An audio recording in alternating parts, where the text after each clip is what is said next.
Hey, what is up everybody? This is Rob and I have in my hands two distinct forms of California compliance.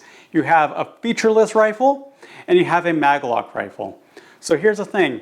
I think that one of these is better than the other, especially if you're looking for a home defense setup. We're going to go into the compare and contrast, and let me tell you what I think. So first, let's do a quick refresher on what makes a featureless rifle and what makes a Maglock rifle. So this is my own personal featureless rifle.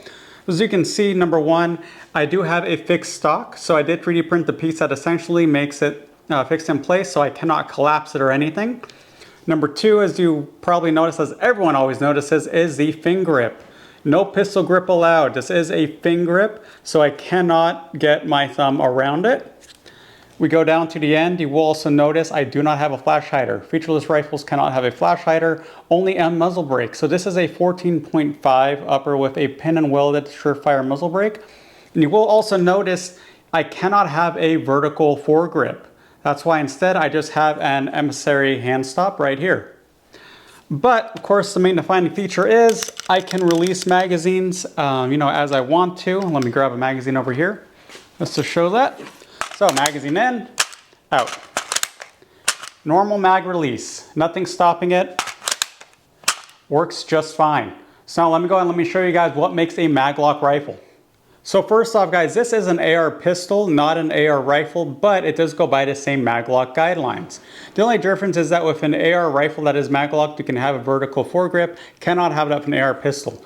But as you can see, it does have all of these scary features. Collapsible stock, a normal pistol grip, which is honestly really nice to have. And at the end, I could have a flash hider, but I just have a linear comp on here.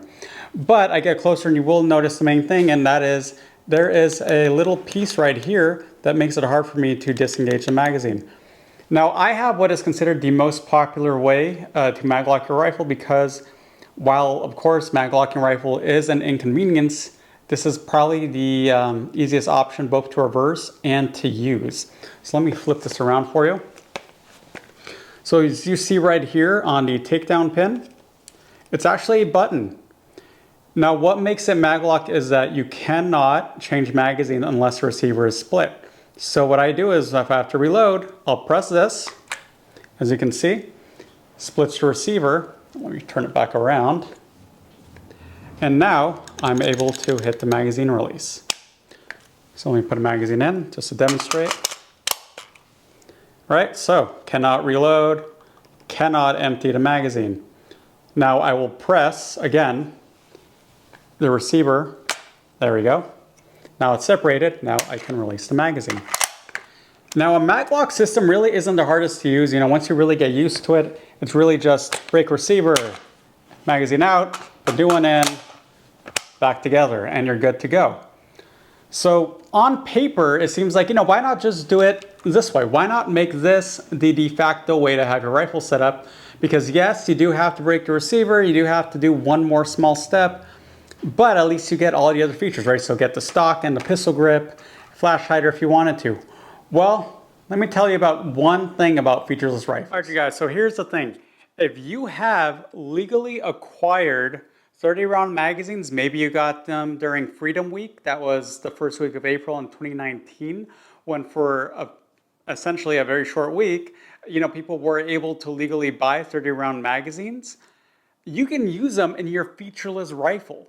That's a 30-round capacity in a featureless rifle. Not in a maglock, but in featureless. This is great, right? Because this means that in case of a home defense scenario, you can use your 30-rounders. You will probably not be able to have your play carrier, all your magazines and all that. You will maybe just grab your rifle from the safe and have to be ready to go. This way you have 30 rounds and not just 10. Keep that in mind, you guys. You can legally use your 30-round magazines in this featureless grip and your dog will be safe. You will be safe. The ATF will not go after you. Keep that in mind, you guys. Again, featureless, 30 rounds. Maglock rifle, 10 rounds. You be the judge on that one. While it is nice that, with the Maglock setup, you do get all these features, you are limited to only a 10-round magazine.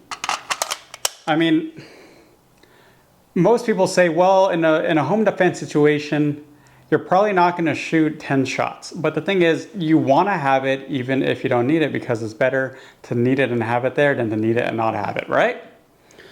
Yes, you could just reload. That's also a possibility. So you'll see right here, I have a magazine that is a 10 rounder on top and a 10 rounder on bottom.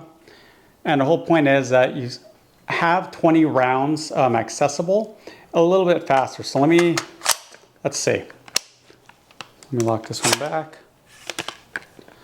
So let's see. Let's say I shot, right? Need a reload. So break, pop, and it's still not bad, but I'd still rather have 30 rounds on tap rather than have to stop and reload. At least that's my thinking about it. And that's why I do prefer a featureless rifle for home defense, because honestly, you don't have to worry as much about magazine capacity because you could have a 30 rounder in here. And also, if you do have to reload, you don't have to worry about the Maglock potentially acting up. You know, just press it and you're good to go. I mean, I get it, you guys. It does suck not being able to have a normal grip, but I'll gladly take, you know, this B5 fin grip over, you know, a Maglock system because it allows me to use a 30 round magazine. It does suck that the stock is pinned, but honestly, I set it to where it's comfortable for me, especially with the ACOG I have on top. And I mean, set it and forget it. That's the way I look at it. They say that, you know, you're not able to safely control a rifle with the fin grip. I mean, yeah, you can.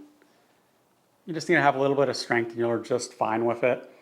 I mean, yeah, you could handle it better, of course, even if it was standard pistol grip, but you could still move it. You could still manipulate it and everything. And remember, guys, too, when you shoot, right, you're having your support hand being what drives it into you so that you can, you know, fire. You're not death gripping the pistol grip with your hand or anything. So I'm still able to use it just fine. I can use my thumb, like ambi safety, 45 degree. I actually usually will rest my thumb on the safety while I shoot, and then I'm good to go.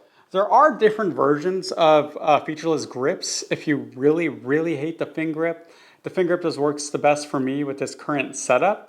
You know, there is a Juggernaut tactical grip. There are a few other different kinds of grips. Do look at my past video to see the different kinds as I did go through them.